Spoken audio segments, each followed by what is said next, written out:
Kembali di Sapa Indonesia Pagi, Saudara. Pabrik asam sulfat di smelter PT Freeport Indonesia di Gresik, Jawa Timur terbakar. Tidak ada korban jiwa dalam peristiwa ini.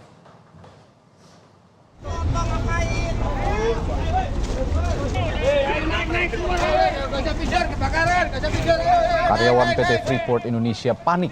Kebakaran terjadi pada pukul 17.45 waktu Indonesia Barat kemarin. Tidak ada korban jiwa dari peristiwa kebakaran ini, namun tim tanggap darurat Freeport Indonesia juga telah melakukan penanganan dan pemadaman api dengan mengerahkan mobil pemadam kebakaran. Smelter PT Freeport Indonesia di Gresik baru saja diresmikan oleh Presiden Joko Widodo pada 23 September 2024 yang lalu.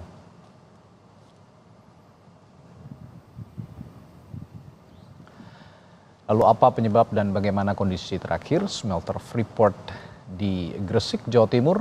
Kami pagi hari ini sudah bersama Presiden Direktur Freeport Indonesia, Bapak Tony Wenas. Selamat pagi, Pak Tony.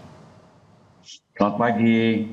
Ya, Pak Tony, kondisi terakhir di smelter di Gresik pasca kebakaran dan penanganannya bagaimana, Pak, sejauh ini?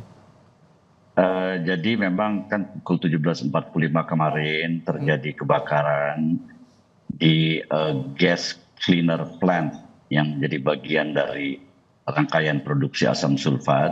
Ya. Dan itu api itu di malam hari, agak larut malam itu sudah berhasil dipadamkan semuanya. Dan yang kami prioritaskan adalah memang tidak ada yang cedera, tidak ada korban sama sekali, dan itu adalah prioritas dari perusahaan kami dalam penanganan hal tersebut.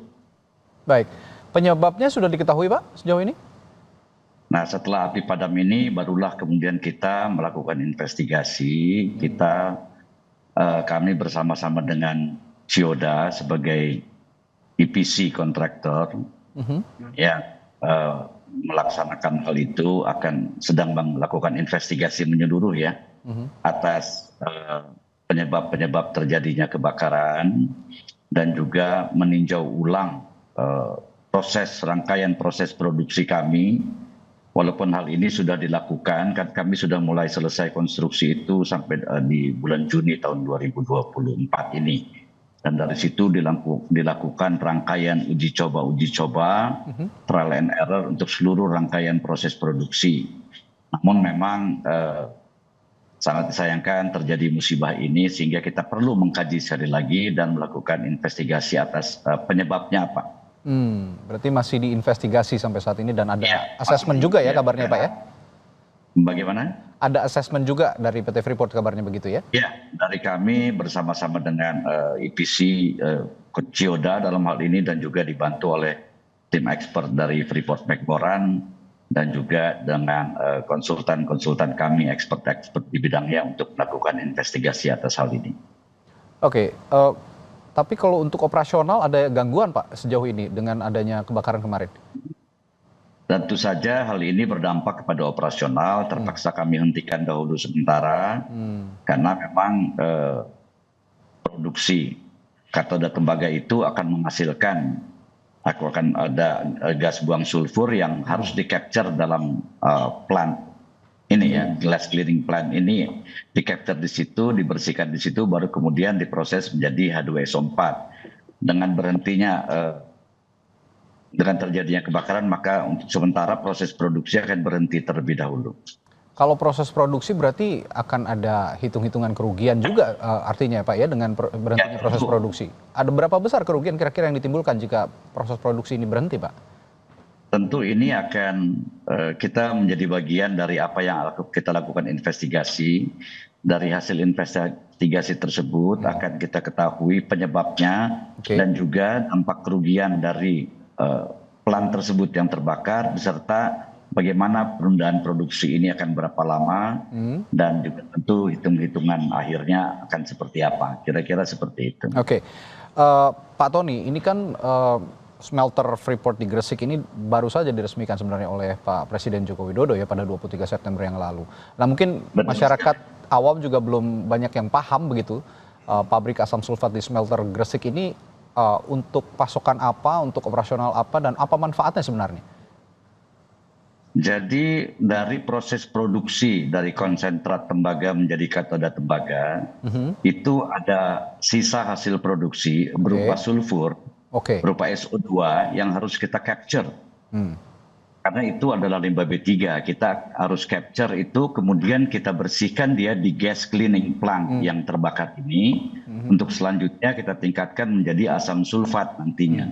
Asam sulfat itu akan bisa digunakan oleh antara lain pabrik pupuk ya, dan juga kebutuhan-kebutuhan dari smelter nikel yang menggunakan teknologi HPAL. Ini dibutuhkan asam sulfatnya, sehingga instead of dia menjadi gas buang yang mencemari lingkungan, dia kita capture kita produksi menjadi H2SO4. Mengurangi gas buang dan mengalihkan itu menjadi sesuatu yang lebih yang lebih bermanfaat begitu ya, untuk yang bermanfaat. Dan ini menjadi sumber daya bagi menjadi bahan bagi pabrik pupuk dan juga proses produksi HPAL nikel. Ya, koreksi kalau saya salah Pak, ini juga upaya Indonesia untuk mengolah hasil tambang di dalam negeri dan mengurangi ekspor bahan mentah ya Pak ya? Betul sekali. Dengan proses smelter ini akan menghasilkan katoda tembaga dan juga precious metal refinery yang juga di lokasi yang sama, di smelter di KEK Gresik itu akan bisa memproduksi emas dan perak batangan. Dan ini juga akan menilaikan nilai tambah produk. Nah, sejauh ini memang baru beroperasi ya, belum lama beroperasi. Tapi dari smelter ini kira-kira nilai tambah produk yang bisa dihasilkan dalam kurun waktu yang cepat itu kira-kira berapa banyak Pak? Jadi nantinya kami kalau sudah beroperasi penuh, jadwal sebelumnya kami akan beroperasi penuh di bulan Januari 2025.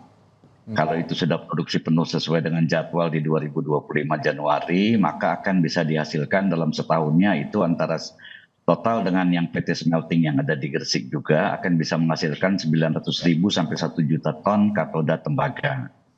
Dan emas yang akan dihasilkan itu sekitar 50 sampai 60 ton per tahun. Dan peraknya akan bisa menghasilkan kira-kira sekitar 210 ton per tahun. Terakhir Pak Tony, tindakan lanjutan Pak untuk mencegah hal ini kembali terjadi kira-kira, kan ini juga masih investigasi, masih ada assessment, tapi jika memang ini dijadikan untuk nilai tambah produk dan segala macam untuk bisa produktif agar hal ini tidak bisa terjadi lagi, apa yang Anda lakukan atau PT Freeport akan melakukan apa saja Pak kira-kira di Gresik? Seperti yang saya sampaikan tadi, kita lakukan investigasi dan juga review secara menyeluruh seluruh proses produksi untuk memastikan kembali bahwa memang seluruh proses produksi ini sudah betul-betul aman. Dan apabila ada kekurangannya akan langsung segera diperbaiki dan ditindaklanjuti. Dan tentu saja kami tidak bekerja sendiri. Tadi saya sampaikan bahwa ini kita bekerja sama-sama EPC kontraktor, termasuk juga equipment manufacturer ya, penyedia teknologi dan penyedia barangnya. Dalam hal ini ada beberapa pihak, ada Metso dan lain sebagainya, dan juga dibantu dari Freeport McMoran dan juga para konsultan kita dari external consultant ya, expert engineers yang akan mengkaji hal ini. Tentu saja meskipun ini sudah dibuka, tapi masih ada bagian trial and error begitu ya Pak ya, sehingga ini masih sebelum nanti beroperasi penuh pada bulan Januari tentu saja akan ada perbaikan-perbaikan dari PT Freeport tentunya untuk smelter yang ada di Gresik, dan tentu saja harapannya memang dari pemerintah ini kan smelter ini bisa menjadi fondasi baru untuk perekonomian Indonesia. Baik, terima kasih. Baik, terima kasih Pak Tony Wenas, Presiden Direktur PT Freeport Indonesia telah berbagi informasinya di Sapa Indonesia Pagi. Sehat selalu Pak Tony, sampai jumpa lagi. Terima kasih dukungannya dari semua pihak sehingga ini api berhasil dipadamkan. Baik, terima kasih Pak. Saudara, sorotan selanjutnya di Sapa Indonesia Pagi. Timnas Indonesia bertekad mengalahkan Tiongkok malam nanti dalam lanjutan kualifikasi Piala Dunia 2026 zona Asia. Timnas Garuda menggelar latihan di Stadion Qingdao. Dalam sesi latihan ini beberapa pemain tidak dapat mengikuti latihan. Informasi lengkapnya setelah jeda di Sapa Indonesia Pagi.